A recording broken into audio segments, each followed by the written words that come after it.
pour les 9 ans de son fils Malo, Mélanie Gonzalez, famille nombreuse, s'est remémoré la naissance de son fils. Elle raconte son seul accouchement sans péridurale. Un accouchement mémorable. Mélanie Gonzalez débarquait dans la saison 3 de l'émission Famille nombreuse, La vie en XXL avec son mari Franck. Ensemble, ils ont 8 enfants, Margot, Nino, Paolo, Elio, Hugo, Malo, Cléo et Marceau, le petit dernier qui a déjà bien grandi. Tous les enfants de la tribu Gonzalez ont passé une bonne rentrée à l'exception de Malo qui faisait ses premiers pas en spell M1-bas.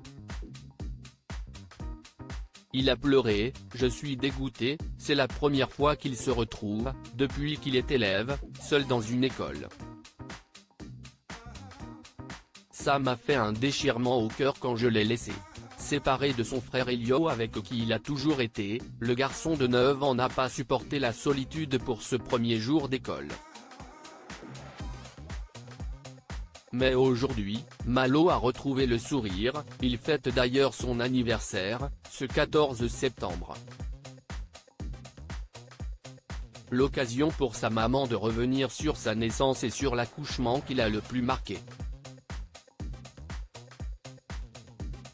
Mélanie Gonzalez, famille nombreuse, raconte l'accouchement de Malo. La maman du clan Gonzalez est nostalgique pour les 9 ans de son fils.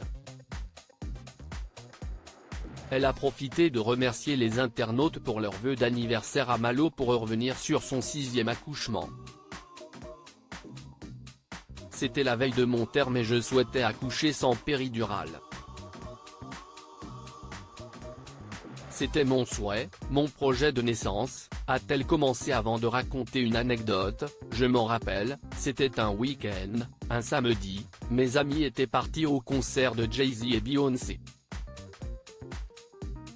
Ils m'avaient dit tu n'accouches pas ce soir, parce que nous ne sommes pas là, une mise en garde inutile puisque Mélanie Gonzalez a finalement accouché ce soir-là.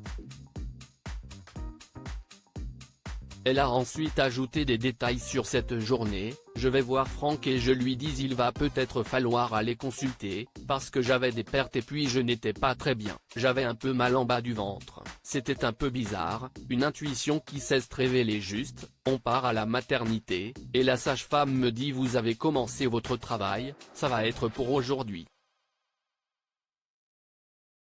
Mélanie Gonzalez, j'ai pleuré de bonheur puis à la fin de la journée, Mélanie Gonzalez a ressenti l'accélération de ses contractions, j'arrivais à bien gérer ma respiration mais elles étaient bien là, a-t-elle expliqué sur Instagram.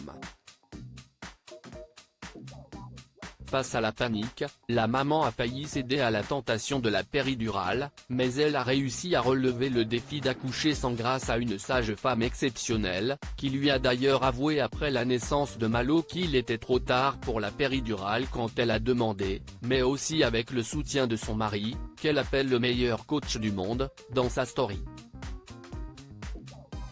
Quand j'ai vu Malo, j'ai pleuré de bonheur, de joie et en même temps j'étais fier de moi parce que je l'avais fait, j'ai accouché sans péridurale, s'est réjouit la maman avant de conclure, ça reste le plus beau de mes accouchements.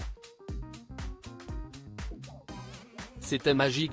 Pourquoi Mélanie Gonzalez, famille nombreuse, a-t-elle appelé son fils Malo? Mélanie Gonzalez s'est aussi confiée sur le choix du prénom de son fils dans cette story. La femme de Franck a avoué qu'ils ont longtemps hésité entre Malo et Léo pour leur 6e bébé. On ne savait pas trop, on réfléchissait encore, a-t-elle commencé à expliquer avant de se souvenir, on marchait sur le parking de l'hôpital pour accélérer le travail et là, il y a une petite dame qui sort de l'hôpital et qui se dirige vers sa voiture. Elle me dit si est pour bientôt, on lui dit que oui. On lit sa plaque d'immatriculation et on lui dit vous habitez à Saint-Malo? Elle dit oui. Je lui ai dit c'est rigolo parce qu'en fait on hésite entre Malo et Léo. Des Léo vers chez nous il y en a beaucoup, des Malo il n'y en a pas. Une rencontre marquante pour le couple. En partant, elle me dit écoutez, demain je dois revenir voir mon papa, donc je viendrai vous voir dans votre chambre pour voir le petit Malo, alors qu'on n'avait pas dit Malo, on ne savait pas encore. Un quiproquo qui a décidé les parents sur le prénom de leur fils. La façon dont elle l'a dit, avec Franck on s'est regardé et on s'est dit en fait, Malo c'est trop mignon, ça va être Malo.